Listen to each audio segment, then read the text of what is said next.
All right, with this middle bolt here that holds the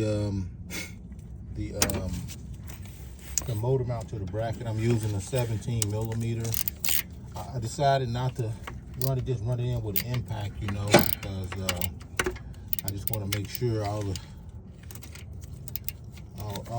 things are lined up properly. I'm just going to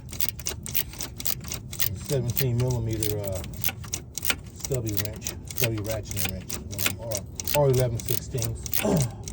Now there is a difference between 17 millimeter and 11/16. I think one is slightly bigger than the other, but it's almost like 13 millimeter and ½ inch.